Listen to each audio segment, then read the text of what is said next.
Dios te bendiga, hermano. Dios les guarde. Tema: exhortación bíblica. Una exhortación de parte de Dios para todos nosotros. Una exhortación que debemos tomar en cuenta, porque Dios quiere lo mejor para nosotros. Dios tiene planes buenos para nosotros. Bien, en esos planes estás tú, estoy yo. Dice así, vamos a empezar ahí con el libro de Segunda de Timoteo, capítulo 3:16. Segunda de Timoteo, capítulo 3:16. Vamos a ver. Aleluya.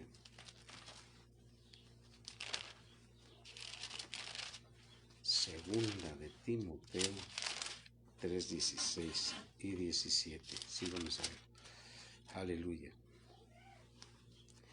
Dice así en el nombre del Padre, del Hijo y del Espíritu Santo. Dice: toda la Escritura es inspirada por Dios y útil para enseñar, para redarguir, para corregir, para instruir en justicia, a fin de que el hombre de Dios sea perfecto, enteramente preparado para toda buena obra. Sí, ahí son varias cosas las que está diciendo la Escritura de cómo debemos, no sé, para qué es útil la palabra, ¿verdad?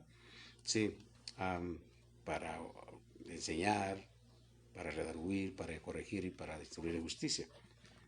Pero la parte central que nos ocupa ahorita es la exhortación bíblica. Sí, dice que es para enseñar, muy cierto. La Escritura nos enseña cómo debemos de comportarnos.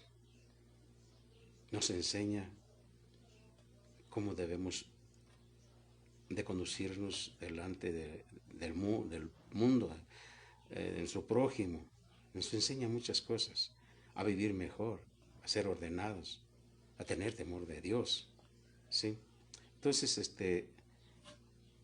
también para redarguir, cuando hay algo que tú haces mal, el Espíritu Santo te redarguye, te convence de que estás haciendo lo incorrecto, para corregir, o sea, para exhortar, para corregir, o sea, es como una especie de corrección.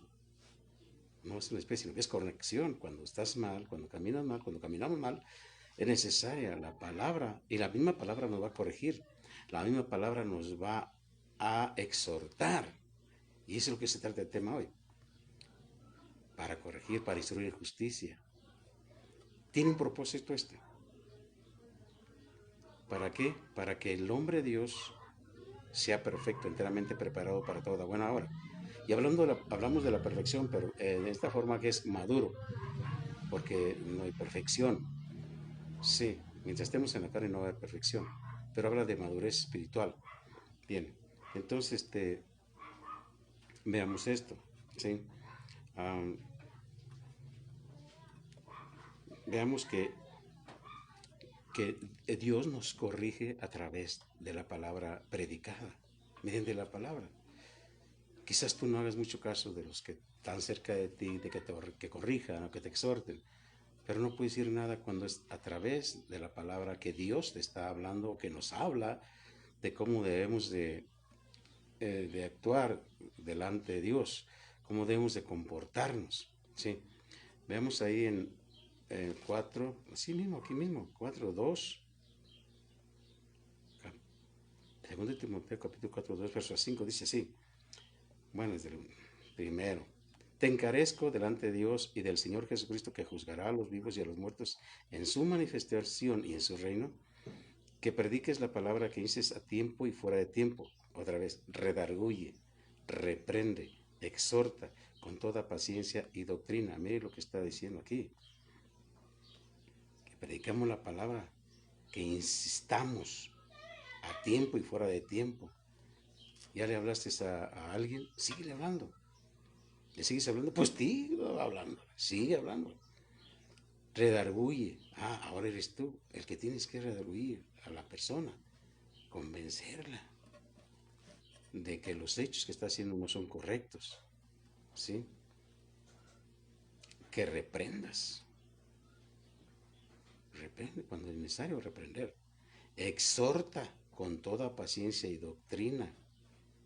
¿Por qué? Porque vendrá tiempo cuando no sufrirán la sana doctrina, no van a querer saber ya nada. Viene un tiempo, no querrán saber nada de lo bueno, de la sana doctrina, lo que lleva a vida eterna, lo correcto, lo conducente, sino que teniendo comezón de oír, se amontonarán maestros conforme a sus propias concupiscencias, y apartarán de la verdad el oído, y se volverán a las fábulas, o sea, a los cuentos. Pero tú sé sobrio en todo, soporta las aflicciones, haz obra de evangelista, cumple tu ministerio. Cuando dice que se amontonarán maestros conforme a sus propias concupiscencias y apartarán de la verdad el oído y se volverán a las fábulas. Mucha gente no quiere la reprensión, no quiere oír la reprensión o el engaño, el exhorto.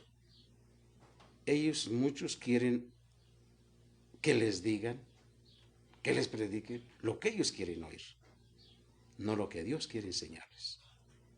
Por eso trata este tema, la exhortación a través de la palabra de Dios. Aleluya. Bien, veamos ahí en Tito 1.5, Tito 1.5-15.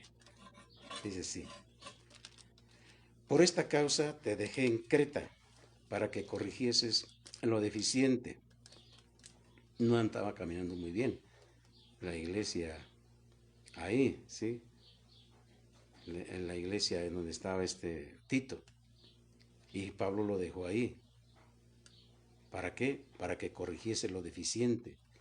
Es necesario la corrección para que se vaya en un orden, para que se establezcan reglas, normas, ¿sí?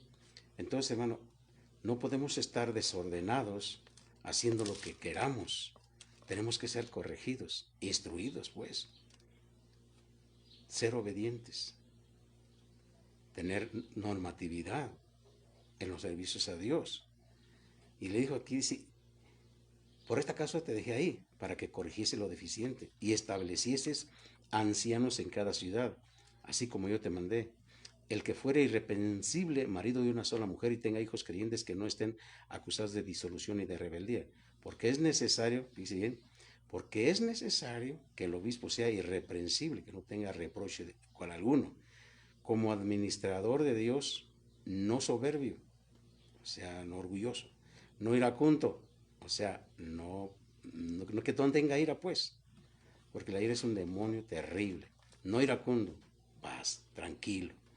No dado al vino, ay, no tiene que tomar. No pendenciero, no codicioso de ganancias deshonestas. ¿Cómo entonces?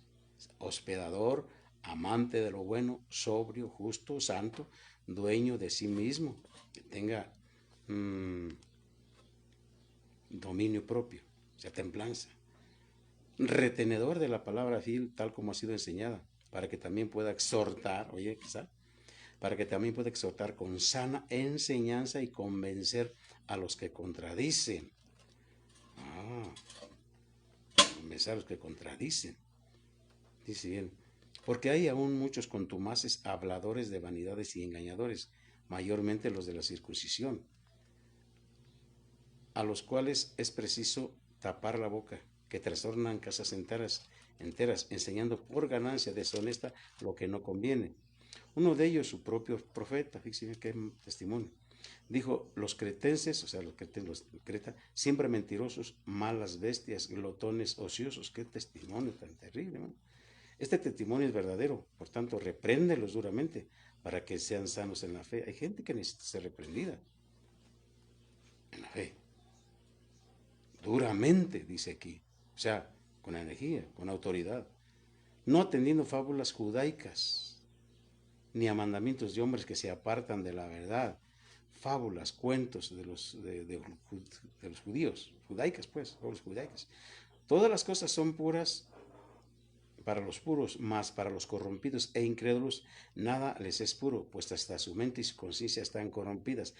Necesitan la corrección, la dureza del exhorto, porque están corrompidos y hay incredulidad. Para ellos nada les es puro, ¿sí? Aleluya. Fíjense bien lo que dice. Profesan conocer a Dios. Ellos dicen, sí, conozco a Dios. Pero con los hechos lo niegan, siendo abominables y rebeldes, reprobados en cuanto a toda buena obra. O sea, no hay una obra que la hagan bien, porque son rebeldes, son reprobados, ¿sí? A cualquier obra que los manden a hacer, que lo hagan, no pueden. Una de las más grandes abominaciones a los ojos de Dios es profesar la fe en Cristo y la esperanza de la vida eterna, mientras que al mismo tiempo se vive en desobediencia a Él. Aleluya.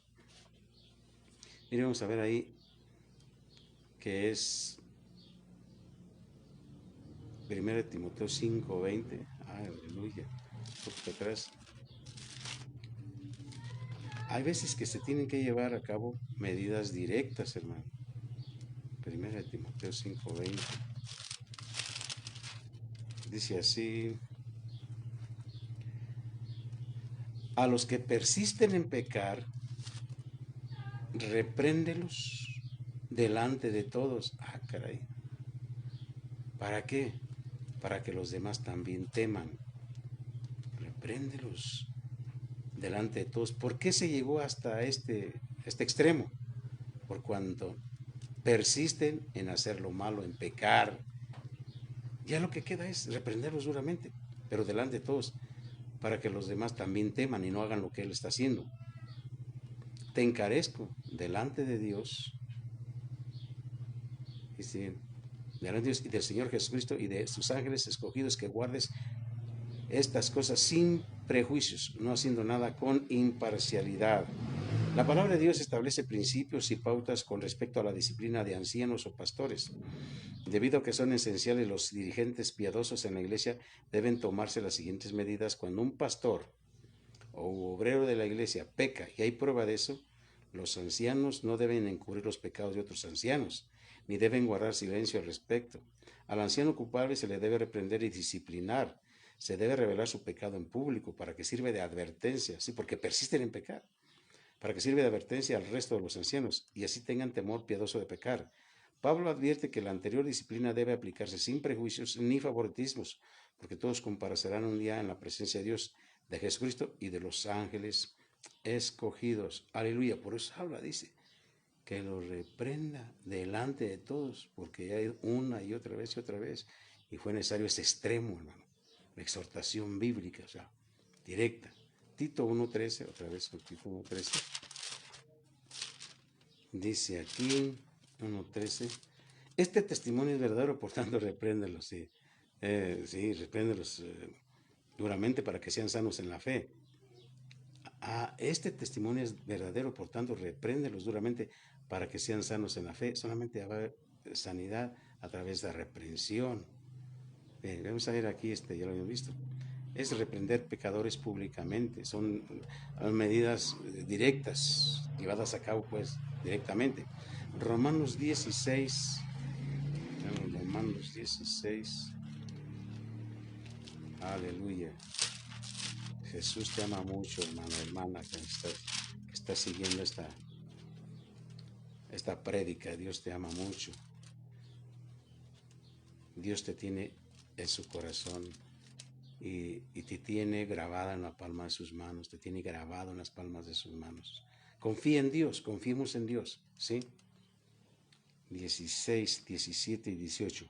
Mas os ruego, hermanos, que os fijéis en los que causan divisiones y tropiezos en contra de la doctrina que vosotros habéis aprendido. ¿Y qué? Y que os apartéis de ellos. Órale. Porque tales personas no sirven a nuestro Señor Jesucristo, no sirven a Jesús. Entonces, ¿a quién sirven? Aquí dice, sino a sus propios vientres. Pues, lo hacen por comida. Y con suaves palabras y lisonjas engañan los corazones de los ingenuos. Fíjense bien. Fíjense bien en los que causan divisiones y tropiezos. Apártate de ellos, hermano. Dice aquí, apártate de ellos. Porque ellos no sirven a Jesús. Sirven a sus propios intereses. A sus propios vientres, dice la Escritura. Aleluya. 1 Corintios. Bueno, en esta vez sí. cuando dice que nos apartemos de ellos, los que causan divisiones, ¿verdad? Bien, bueno, vamos a ver 1 Corintios 5:9. No tiene nada que ver con pecadores, ¿no? No tener nada que ver con pecadores. Los que se dicen pues cristianos. 1 Corintios 5:9. 5:9. Dice así: os he escrito por carta que no os juntéis con los fornicarios, no solamente con los fornicarios de este mundo, o con los avaros, o con los ladrones, o con los idólatras, pues en tal caso os sería necesario salir del mundo. ¿Por qué dice esto? El 11 dice: más bien os escribí que no os juntéis con ninguno que llamándose hermano fuere fornicario o avaro o idólatra o maldiciente o borracho o ladrón. Mire, con él tal, ni aún comáis, aunque te invite, aunque pague la cuenta. Dice la Escritura que no es ni comer con él. ¿Por qué? Dice, no absolutamente con los fornicarios de este mundo, pues la mayoría caminan en ese asunto.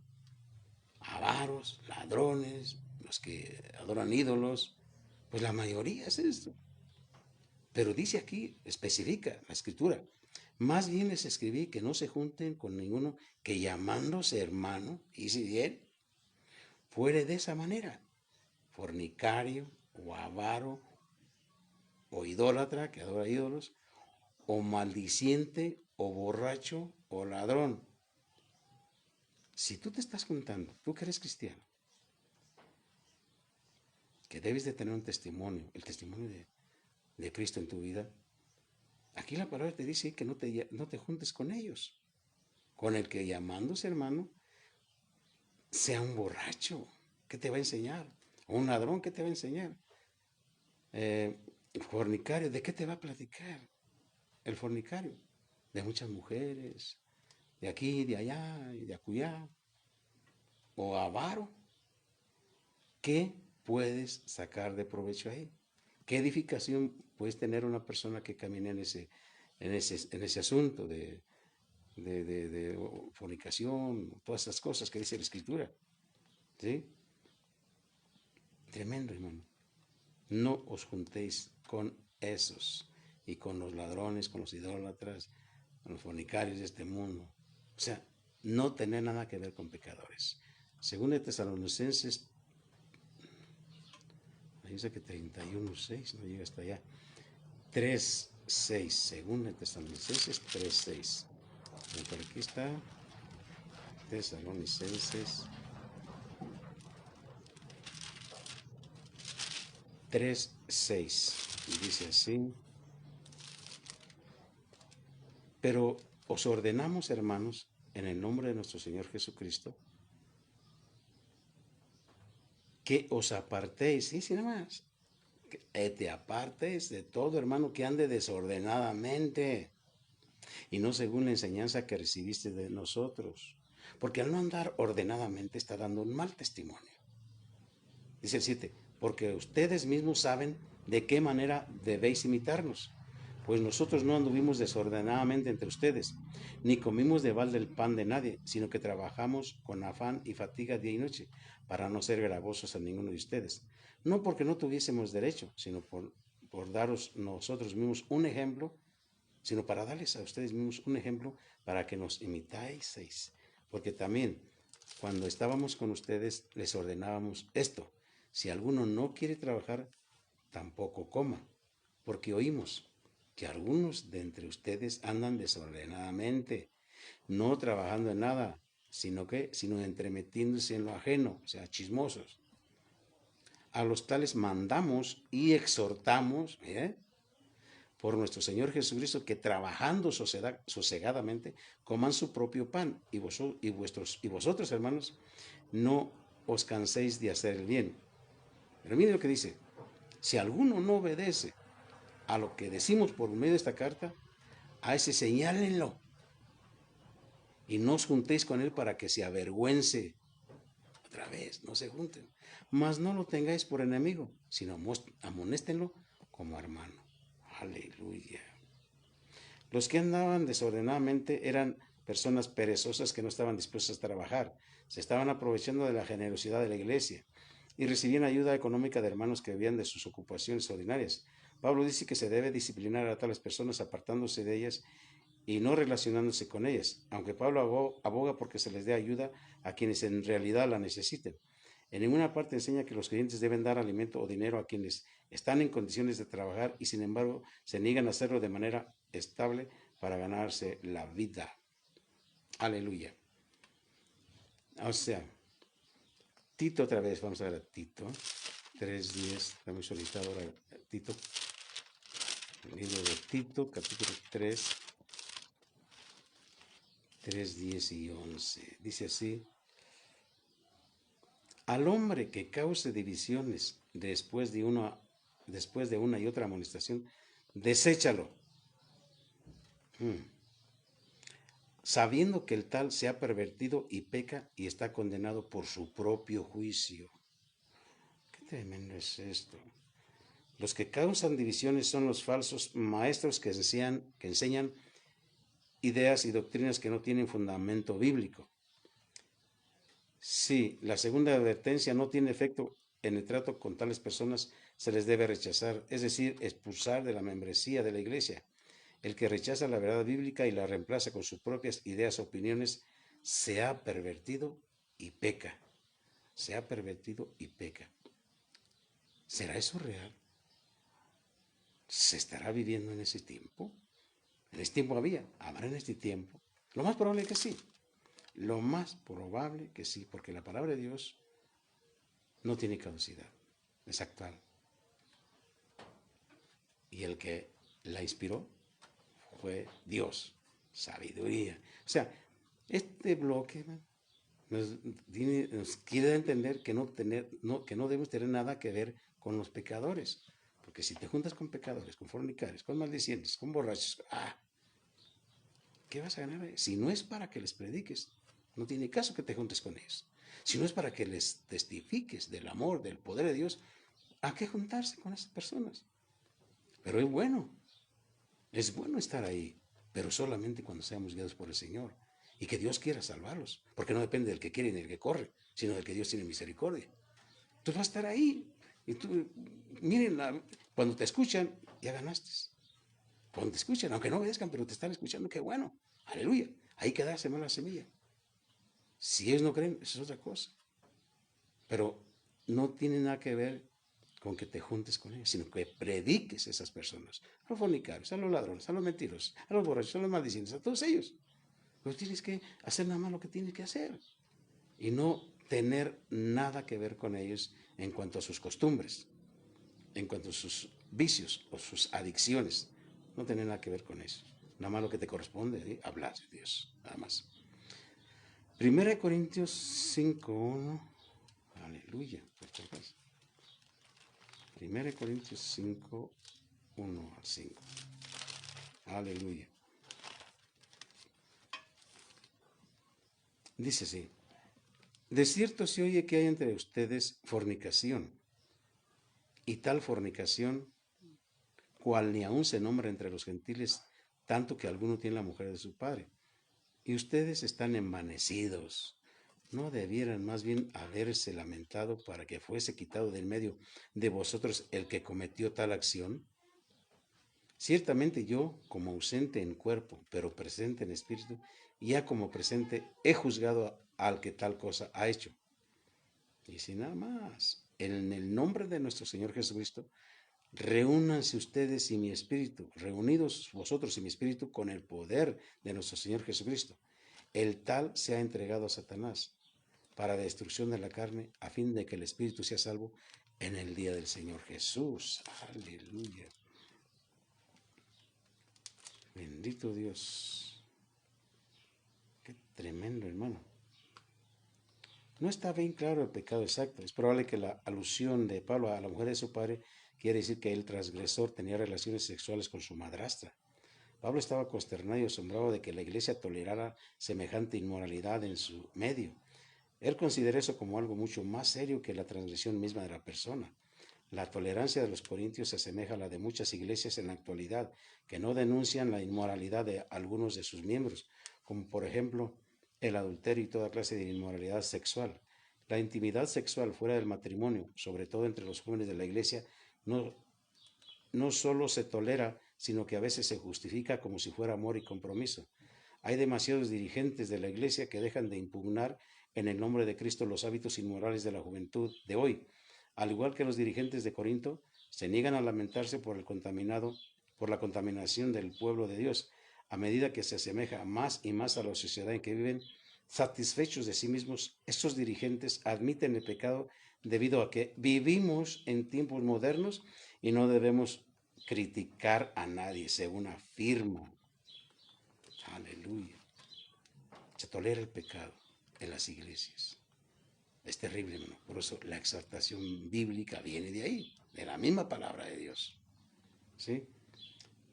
Si hubieran lamentado ustedes, fíjense, Pablo expresa cuán debe ser la reacción normal de una iglesia llena del Espíritu ante la inmoralidad que se descubre entre sus supuestos miembros, los que abrazan el punto de vista bíblico de la santidad de Dios y de su repugnancia al pecado, sentirán tristeza y remordimiento, quitarán la maldad que hay de entre ellos. Y cuando forma un juicio Pablo, junto con los demás, con los líderes, para entregar a esa persona a Satanás, qué tremendo es esto.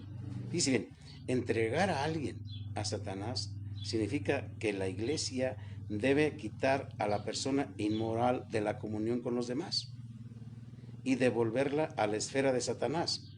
Así quedará expuesta a las influencias destructivas del pecado y de lo demoníaco.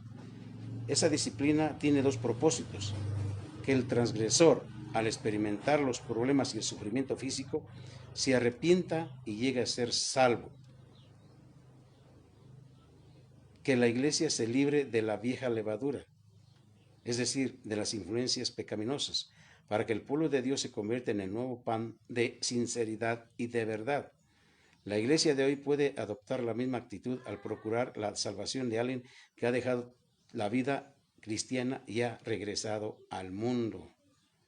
Por eso sí se habla en el verso 5, que va a ser entregado a Satanás a fin de que se destruya la carne, pero que el espíritu sea salvo en el día del Señor Jesús. O sea que tiene un propósito esto. Aleluya. Otra vez 1 Timoteo 1:19. Timoteo y Tito estuvieron muy activos. 1 Timoteo 1:19 dice así. Ay, Dios. No tiene, pero pensé que era la primera y segunda. 1 Timoteo 1:19. Dice aquí.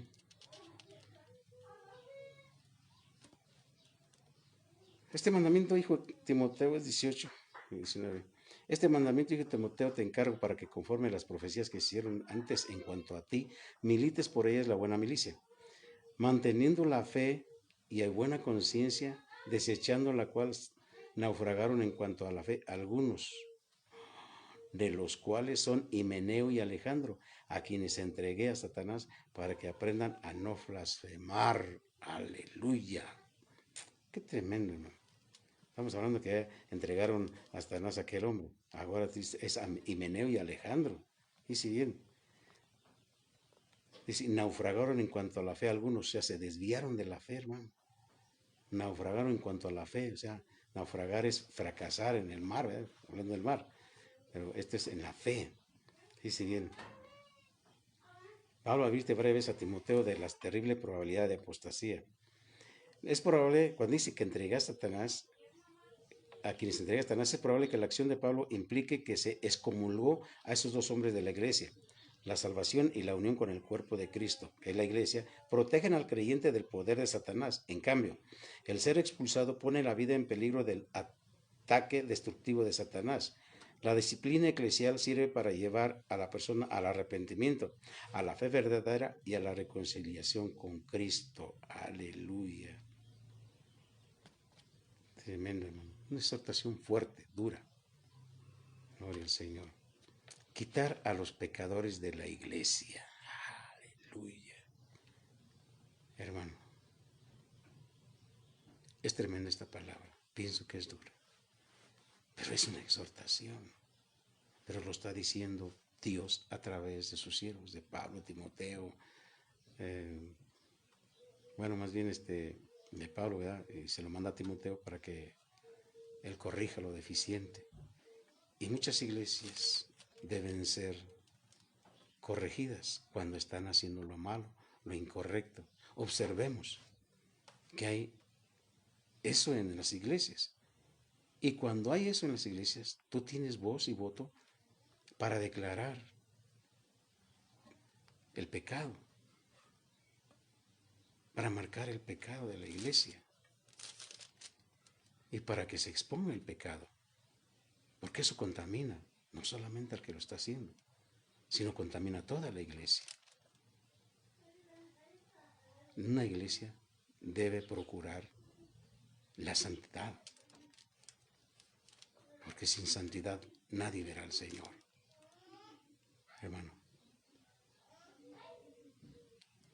la disciplina es necesaria, Antes de que venga la vara, antes que vengan juicios, es mejor la exhortación antes. Dice el dicho del mundo, más vale un grito a tiempo que 1000 después. Enseñémonos a caminar correctamente delante de Dios y aceptar la corrección, o sea, la exhortación cuando se merece aceptarla, hermano. Dios te bendiga, hermano. Dios te guarde. Ánimo.